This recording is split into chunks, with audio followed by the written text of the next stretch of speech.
kapayapaan po ay sumainyo pong lahat. Amen. Amen. So napakabuti po ng Diyos mula noon hanggang ngayon. Amen. Dahil tayo po ay patuloy Like, na share, tinuturuan subscribe. upang tayo po ay mamuhay ayon sa kalooban ng ating dakilang Diyos na buhay. Amen. So mga kapatid, nakahanda na po ba ang lahat? Amen. Kumplito na po ba ang lahat? Amen. Isuot ang seatbelt, baka tayo ay mahulog sa ating mga upuan. Amen? At muli, ay pakikinggan natin ang sinasabi ng Biblia. So mga kapatid, samahan niyo po ako sa ating pong pag-aaralan dito po sa Galatia. Sa Galatia, Kabanata 5, dito po sa talata ng 16 hanggang sa baba po ito. So ang sabi po rito ni Apostol Pablo, sinasabi ko sa inyo, mamuhay kayo ayon sa Espiritu at hindi ninyo pagbibigyan ang mga pagnanasa ng laman. Sa 17, sapagkat ang mga pagnanasa ng laman ay laban sa kagustuhan ng Espiritu. At ang kagustuhan ng Espiritu ay laban sa mga pagnanasa ng laman. Magkalaban ang dalawang ito, kaya napipigilan kayo sa paggawa ng nais ninyong gawin. Purihin ang Diyos sa pagkabasa ng kanyang banal na salita. Malinaw na sinasabi ni Apostol Pablo sa Galatia Church. Amen. Ito ang kanyang itinuturo na mamuhay kayo ayon sa Espiritu at hindi ninyo pagbibigyan ang inyong mga laman. Amen. Sapagkat ang namumuhay ng Espiritu, ito po ay naaayon sa kalooban ng ating dakilang Diyos na buhay. Kaya, mahigpit na itinuturo ni Apostol Pablo sa Galatia Church, amen, na ang bawat isa ay kailangan na huwag mapagbibigyan ang pagnanasa ng laman. Amen. Sapagkat ang pagnanasa ng laman, ito po ay nagsasanhi ng kamatayan, pisikal, ganun din po sa spiritual na pamumuhay. Amen. Kaya ayaw ng Diyos na ang bawat naniniwala sa Kanya, nananampalataya sa Kanya, amen, na namumuhay ng sarili ng gusto. Amen. Sapagkat may Diyos na nais na ang Kanyang kalooban ang maganap, sapagkat ito ang gusto ng Diyos na ang lahat ay maligtas. Amen. At mabuhay ng ayon sa kalooban ng ating dakilang Diyos na buhay. Amen po ba? Amen. So, ano ang sinasabi ng Apostol Pablo? Kaya kung bakit hindi nagagawa ng bawat isa ang kanyang nais, dahil ang bawat, ang Espiritu at ang laman ay may kanya-kanyang gagawin na hindi po nagagawa ng isang katauhan. Amen? Amen. So, malinaw na sinasabi ng Apostol Pablo na ang lahat ng mga Kristiyano, ng mga nakikinig, sumusunod sa ating Diyos na buhay, ay dapat mamuhay ng ayon sa Espiritu. At kung ano ang kalooban ng Diyos na siyang dapat nagagawa ng marami. Amen? So, alam naman po sa buhay natin, lahat ng mga nagbabasa ng Biblia, alam po natin kung ano ang nakasaad sa banal na kasulatan. At ito po ang ating maririnig at ating pong mababasa na minsan, na kapag nabasa mo na para bang patungkol sa iyo, minsan, pag hindi mo kinaya, mali-discourage ka. Pero alam niyo po ba mga kapatid, kapag ang salita ng Diyos, kapag ikaw ay buong pusong naniniwala sa Kanya, amen, nananampalataya sa Kanya, na kung anuman ang iyong mabasa, anuman ang iyong marinig, amen, hindi ka magagalit at hindi ka madi-distract, hindi ka madi-discourage. Bakit? Dahil kung ang Espiritu ng Diyos ay nasa iyo, tunay na nakakaganap ka ng kalooban ng ating dakilang Diyos na buhay. Amen. Sabay-sabay po na palakpak sa ating Panginoon.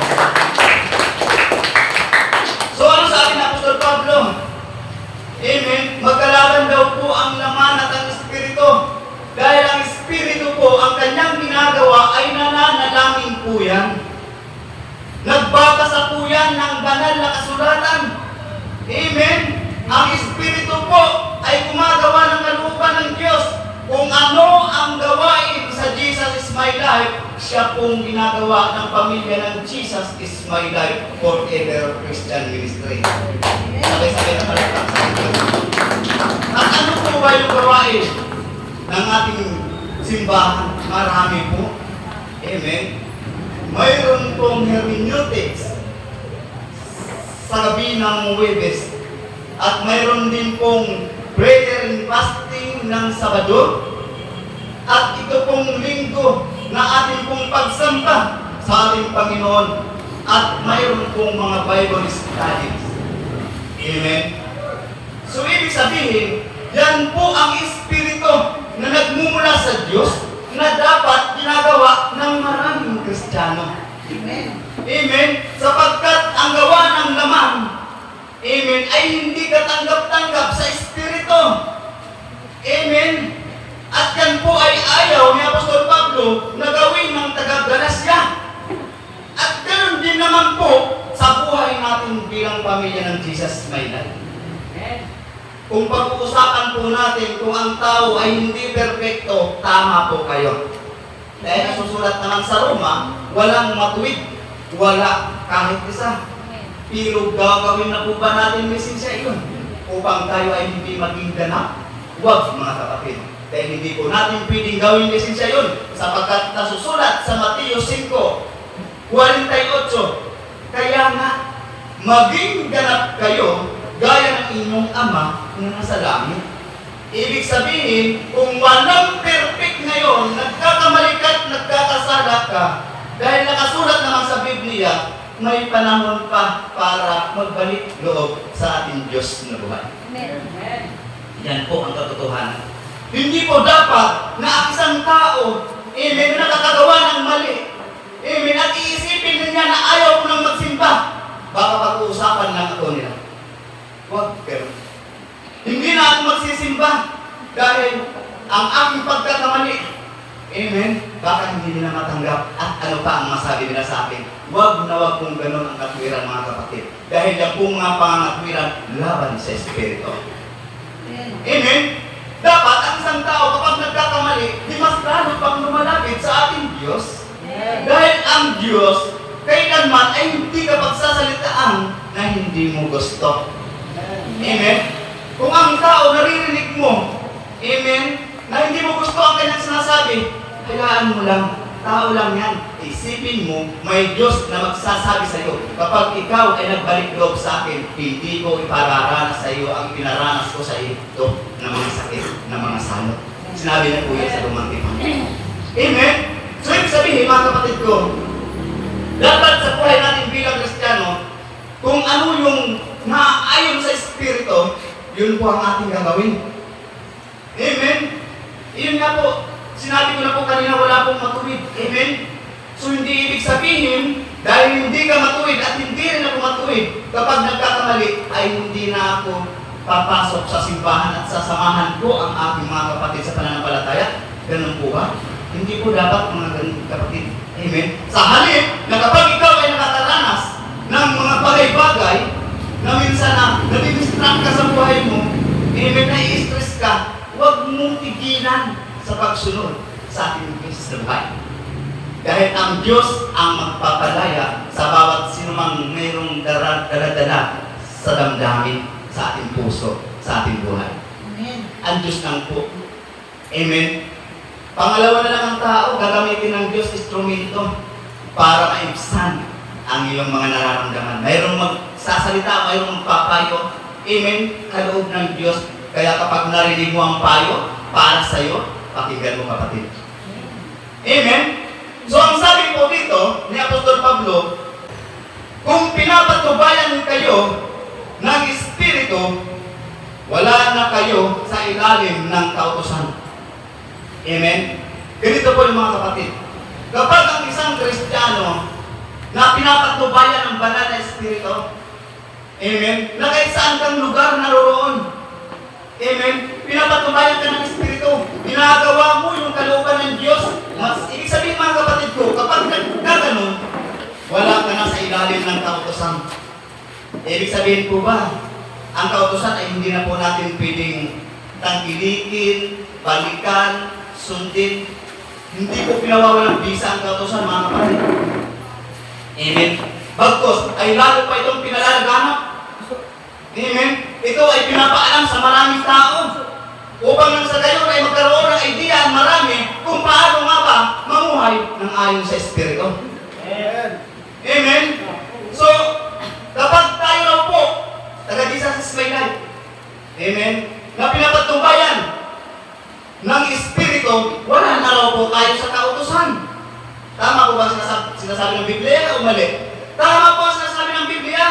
Kapag tayo daw po ay pinapatubayan ng Espiritu, wala na raw po tayo sa kautusan. Amen. Ito po yung kautusan na ayaw ng Diyos na gawin ng tao. Pakinggan mo, mga kapatid. Ang sabi po rito, hindi magkakaila ang mga gawa ng laman. Ano daw po yun? Ito po'y laban sa Espiritu. Amen. Ito yung kautusan na ayaw ng Diyos na gawin mo at gawin ko. Amen. Pakikiapid. Tama po ba mga narinig nyo, mga kapatid? Amen. Amen. So ito pong pakikiapid, gusto kong malaman ninyo, tandaan nyo mga kapatid ko, mahal na mahal ko po kayo sa Panginoon. Ito po ay hindi po pag-aatake sa mga nakikiapid. Alam niyo po ba kung ano po yung nakikiapid? Yun pong nagsasama ng babae at lalaki na walang basbas ng ating Diyos na buhay. Amen. Hindi ko po kayo inaatake at wala po akong sinasabing labag laban sa inyong mga puso sapagkat ito'y salita ng Diyos. Gusto ko na marinig po natin lahat dahil gusto ng Diyos na mapakinggan mo. Magpapakasal na po sila. Salamat sa Diyos! Palakpakan po natin ang Panginoon Diyos. Sasabihin ko naman po talaga yan mamaya lang eh. Pero dahil ang ating mahal na pastora, talagang ayaw niya na ang lahat ng Jesus is my life, amen, ay nabubuhay sa ayon ng laman. Kaya gusto niyo sabihin na agad. Amen? Ninong po, ninong na po. Amen. Amen! Hindi naman ako dito, hindi naman nila. Hindi, joke lang. So, balik ba niyo mga kapatid? Sundan niyo po ako. So, ang sabi ko rito, kahalayan at kalaswaan, yan po. Amen. Yun pong mga kautusan na ayaw ng Diyos na ginagawa, lalong-lalo na kapag Kristiyano. Amen. At ito pa, pagsamba sa Diyos-Diyosan. Amen. Amen. Yung pagsamba sa Diyos-Diyosan, alam naman po natin mula noon hanggang ngayon, nung tayo hindi pa Kristiyano, na ating pong sinasamba, ito po ay nakatayo sa harapan mo at minsan nakasabit pa kung saan-saan sa dingding. Yan po yung mga revolto. Amen. Alam ko naman po na ang taga Jesus is my life ay hindi na po sumasamba sa Diyos-Diyosan. Sapagkat alam na natin na ang lahat ng yan ay kasuklam-suklam sa ating dakilang Diyos na buhay. Amen. Amen. So ano ba ang sabi? Pagkukulang. Biro mo yung pagkukulang. Ang pagkaalam ko po yan po ay pumapatay ng pagtraidor. Amen. Meron silang ginagamit tama ba yung manika na tusok-tusokin? Amen. Alam niyo po kasuklam-suklam sa Diyos yan Yan po ang hindi dapat ginagawa ng tao. Amen. Bakit maraming pagkukulang sa bawat sulok ng bansa? Hindi nila alam at hindi nila naunawaan ang kanilang ginagawa. Ipag-pray natin sila. Tama po? Ano ba ang sabi? Pagkapot, pag-away-away, pagsisilos. Alam niyo po, yung tampo, galit, hinanakit, sakit sa puso yan Amen. Ibig sabihin, kapag mayroon ang isang tao niyan, wala po siya sa Espiritu ng Diyos. Amen. Amen. Alam niyo po yung pagkapot, pagkagalit, kapag nagalit ka, amen, nawawala na yung pagka-alay mo bilang tao, bilang Kristiyano, na nagagawa at nasasabi mo na yung hindi gusto ng Diyos, yan po ang ayaw ng Diyos na gawin ng tao. Amen. Amen. Ganun po yan Kaya dapat sa buhay natin, magalit ka man, yung hindi ka nagkakasala, mga kapatid. Dahil po ng awit. Kabanata 4, sa talata ng 4. Huwag hayaan na kayo magkasala ng dahil sa galit. Pumasok sa kwarto at manahimik, na ibig sabihin, manalangin. Amen. Brother Sunny, ikaw ba hindi nagagalit? Oo, yan ang tanong. Sino ba naman tao na hindi nagagalit? Tama, lahat naman tayo nagagalit. Pero wag po natin hayaan na tayo po ay magkasala dahil sa galit. Saan paraan? Mumurahin mo ang tao. Nagagalit ka eh, galaitin mo. Amen? Kung ano pang sinasabi mo sa tao, yun po ang kasalanan na ayaw ng Diyos na ginagawa ng tao. Tama po mga kapatid ko? Hindi po kayo nagagalit ha? At hindi rin ako nagagalit. Lagi niyo pong tandaan na mahal ko po kayo sa Panginoon. Amen? So ang sabi ko dito, pagkakagalit at kasakiman, pagkampi-kampi, amen? Alam niyo po, iwasan po natin yung pagkampi-kampi. Dito ako kay Brother Sunny, hindi nagagalit. Dito ako kay Brother Sunny kasi hindi na ako pinapayuhan ng masakit. Ayaw ko lang kay Darius kasi hindi gusto ang sinasabi, hindi ko gusto ang sinasabi. Walang ganon. Amen? Dapat nagkakaisa tayo, nagkakasundo. Walang magkampi-kampi. Dahil hindi gusto ng Diyos na magkabahagi ang mga anak niya. Amen? Dapat ka tayo nagmamahalan eh. Amen. Walang nag-aaway. Mag-aaway, manubat yan ha? Tama po? Narinig na natin kanina pa. Humingi ng tawad sa Diyos at ganoon din sa nakagalit mo. Tama po? Dahil ito ba gusto ng Diyos? Amen? Ang Diyos po na pagmahal eh.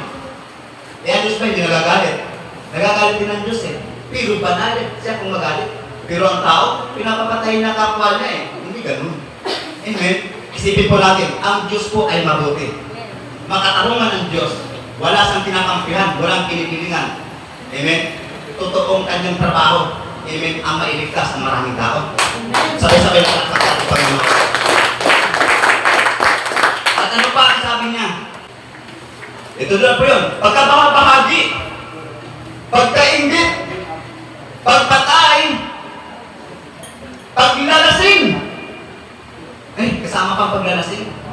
Alam niyo po yung pagkaingit? Amen? Ito po mga kapatid ko. Yung inggit po, hindi po maganda sa isang tao, lalo na po sa Kristiyano. Alam niyo po kung bakit? Amen? Kasi kapag naiinggit ka, halimbawa, sa mga gamit na lang, buti pa siya. Amen? Mayroong motor, may kotse, may bahay, at lupa. Gusto ko rin yan. Amen? Gusto kong maganap din sa buhay ko yan. Hanggang sa namumuo na ang inggit sa kanyang puso na hindi na makuha-kuha sa magandang paraan. Kaya nga po nakakagawa na ng kasamaan. Kaya kung bakit ang tao ay nalilihis sa katotohanan. Amen? Ang inggit po ay hindi mabuti sa isang tao. Alisin sa ating buhay ang pagiging inggit dahil hindi po nakakabuti sa ating katawan din sa espiritual na buhay. Amen po? So ang sabi dito, lalo na pagpapatay. Amen? Iyan pong, di ba, hindi po natin sinisisi yung mga mamatay tao. Dahil sila po ay binibigyan pa ng Diyos ng pagkakataon para mabago ang buhay. Amen? Kaya kung bakit hanggang ngayon, buhay pa sila eh. Yung mga mamatay tao, kaya mo, kaya ko, binigyan din ng Diyos ng pagkakataon eh. Para buhay, makakilala sa Kanya. Amen? So anong gagawin natin? Ipanalangin sila. Amen. Na kung paano tayo tinawag ng Diyos, binago, ay ganun din sila. Amen. Amen po ang kalooban ng Espiritu. Hindi dapat tinahamak sila. Dapat yan patayin din eh. Kung ano ang inutang, buhay din ang kabayaran, mali! Doon po sa mga kumikikil ng buhay, mali po mga kapatid ko. Gusto kong malaman ng buong mundo na ang tao ay kawangis ng Diyos, kalarawan at wangis ng Diyos. Kapag pinatay mo yan, ang Diyos din. Amen, ang hahatol sa iyo at sa akin. Kaya hindi po dapat natin ginagawa yan. Amen? Dahil ang Diyos po ang lumalang sa iyo at sa akin. Amen.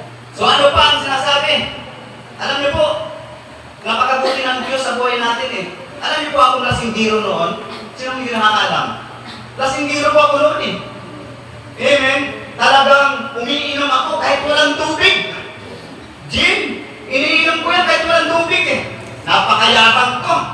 Sabi ko, walang tubig. Doon kami sa sayawan. sayawan, ang tawag sa amin, baraili. Sayawan, hindi ako nakikipagsayawan, nakikipag-inuman ako eh. Pagkatapos kong makainom, nalasing na ako, nakikipag-away na ako. Ma'am, sa harapan ng Diyos. Amen. Ako ang sabi niya, sinasabi ng Kawikaan chapter 20 verse 1. Basahin nyo na lang yan, yung po ang sinasabi niya. Amen. Amen. Tutuloy po tayo. Ang sabi ko dito, walang habas na pagsasaya at iba pang katulad nito na sinasabi ni Apostol Pablo, muli ko kayong binabalaan. Ang gumagawa ng mga ito ay hindi magkakaroon ng bahagi sa kaharian ng langit. Amen. Mga kapatid ko, lahat ng ating narinig, amen, kanina pa ay sinasabi po ng Biblia ay walang bahagi sa kaharian ng langit. Amen. Amen? Kaya kung mayroon pa tayong tagay-tagay tulad nito na ating narinig, mga kapatid ko, isuko sa Diyos dahil ayaw ng Diyos na mapahamak ka dahil mahal na mahal ka ng ating Diyos. Amen. Sabay-sabay na magkasabi ng Diyos. Lahat po ng bagay na atin pong narinig kanina pa, amen, ay walang bahagi sa kaharian ng langit. Ayaw ng Diyos, amen, na mapahamak ang mga tao. Dahil, yun nga po, di ba, mahal ng Diyos ang maraming tao, kaya na ipinadala niya ang kanyang bugtong na anak. Amen, naalam naman po natin na gayon na lamang ang pag-ibig ng Diyos sa sangkatauhan. Kaya ibinigay niya ang kanyang kaisa-isang anak upang ang sinuman sa kanya ay sumampalataya ay hindi mapahamak, kundi magkaroon ng buhay na walang hanggan. Amen. Amen. Kay Diyos ba na gusto ka mapahamak, mamatay? Amen? Wala. Dahil ang Diyos, ibig niya na ang marami ay mabuhay. Amen. Amen? So ano pa po ang mga bagay-bagay na sinasabi ni Apostol Pablo na iba pa na mga katulad nun? Amen? Na kaya kung bakit walang bahagi sa kaharian ng langit. Dito po sa unang Korinto, Kabanata 6, dito po sa talata ng siya hanggang 11. Ang sabi ko rito, hindi ba ninyo alam na ang mga makasalanan ay walang bahagi sa kaharian ng Diyos? Inulit ni Apostol Pablo. Amen? Huwag ninyong dayain ang inyong sarili. Ang mga nakikiapid, inuulit, sumasamba sa Diyos-Diyusan, nangangalunya, at ito pa, nakikipagtalik sa kapwa lalaki o kapwa babae. Malinaw na itinuturo ni Apostol Pablo, yan daw pong mga bagay na yan ay kasalanan. Amen. Sinasabi niya na wala daw bahagi sa kaharian ng langit ang gumagawa ng ganyan. Pero mga kapatid, dito sa Jesus is my life, malaya ang mga tao magbalik loob sa ating Diyos upang mabago ang buhay, upang magkaroon ng bahagi sa kaharian ng langit.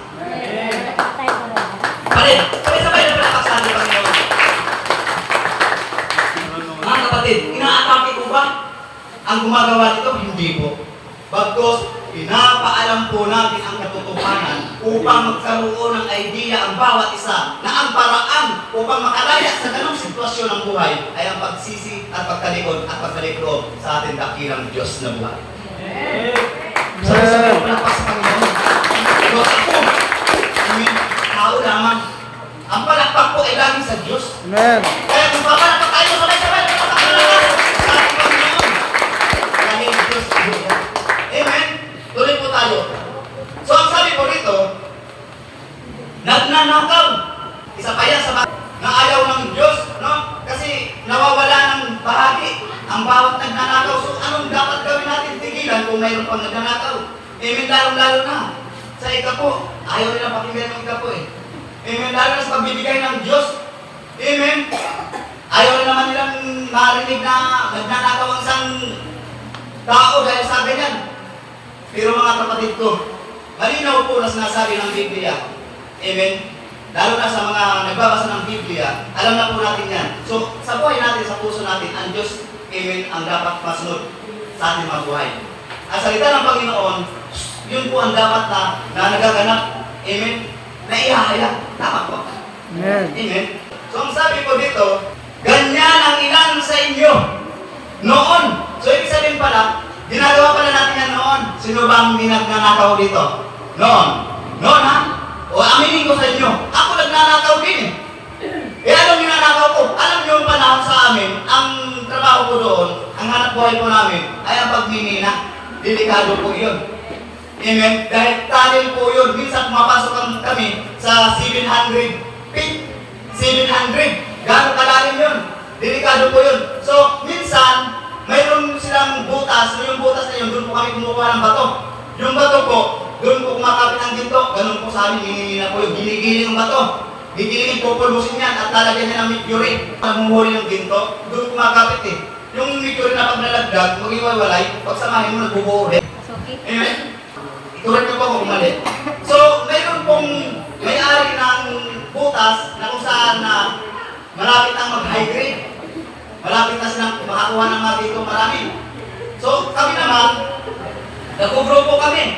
Pupunta kami gabi. Papasokin kasi walang tao yun. Papasokin po namin yun. Nanakaw kami ng bato. Para lang mabuhay. Makakuha ng dito. Tama po? So ngayon, nakakuha kami. Pag nanakaw po yun. At pagkatapos hindi lang yan. Doon naman po sa lutuan ng ginto, niluluto yun ng ginto eh. Ginagamitan po nila ng, hindi ko alam kung ang tawag yan, na lumalabas ng apoy, pang-tunaw ng ginto, pandalisan. Amen. So yung lutuan, yung palayo, yun pa lutuan ng ginto eh. So marami po naiiwan dyan, ginto. Tapos, binabasag-basag nila yan, nilalagay sa drum. Ngayon, nasa loob ng buliga yan. Pupuntahan ka namin gabi yan. Bubutasin namin yung dingding. Makakuha lang ng pinaglutuan ng dito doon sa palayok. Pag nanakaw po yun, mabuti, masama. Masama po yun mga kapatid ko. Huwag mong ikahiya na aminin yung mga ginagawa mo noon. Kasi noon naman yun. Kasi ngayon, binago na po tayo ng Diyos. Amen. Tayo po ay talagang tinawag na ng Panginoon para tayo mamuhay ng ayon sa Espiritu. Ibiyok pa yan. Amen.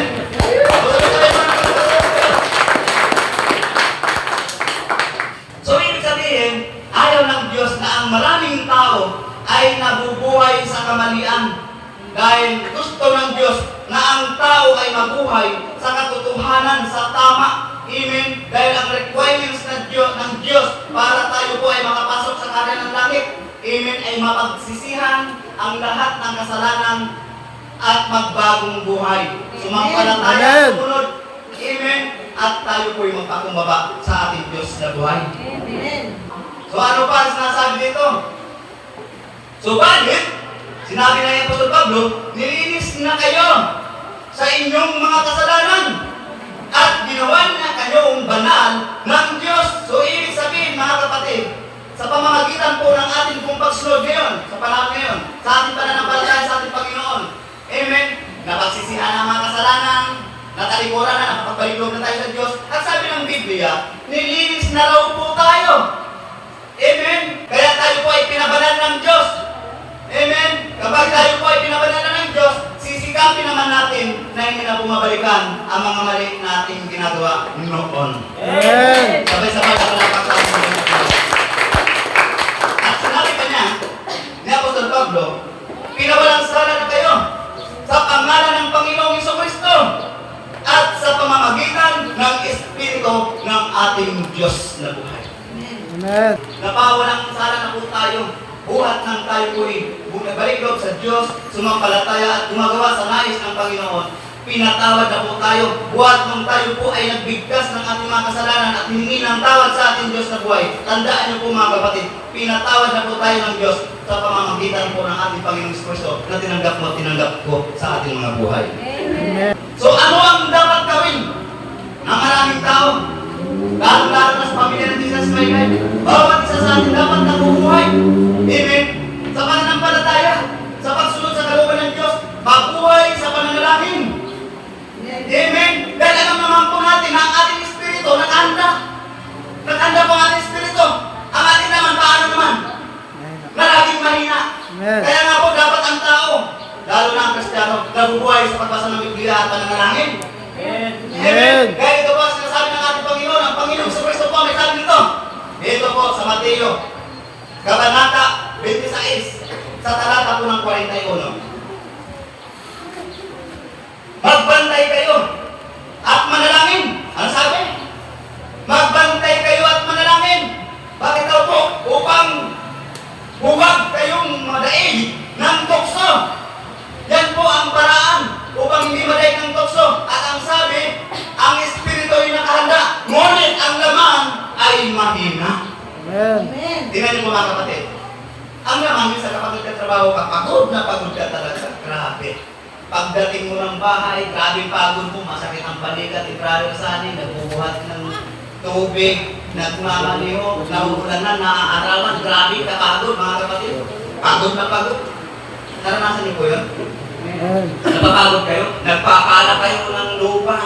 Amen, ng semento na may halong bato.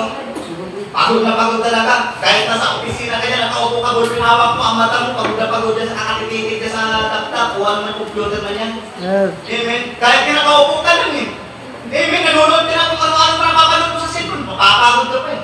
Amen. Kaya pagdating ng bahay, amen, nasa halip manalangin, magbasa ng Biblia, hindi na nagagawa. Bakit? Binuhos ang lakas sa pagtatrabaho kung anumang bagay na ginagawa. Mali, mga kapatid. Ang pagtatrabaho po ay dapat gawin ng tao. Amen? Amen. Upang mabuhay, kumita. Amen? Pero wag na po natin kakalimutan at pababayaan ang ating espiritu. Amen? Amen. Na dapat laging konektado sa ating Panginoon sa pamamagitan ng pananalangin. Kaya kung bakit ang laman at ang espiritu ay magkalaban, hindi sila magkakasundo. Kaya kung ikaw ay gumagawa ng mga bagay na ikakapahamak ng ating buhay, iiwanan mo sa gawin mo ang pinagagawa ng Diyos upang tayo po ay magkaroon ng kaligtasan. Amen. Amen?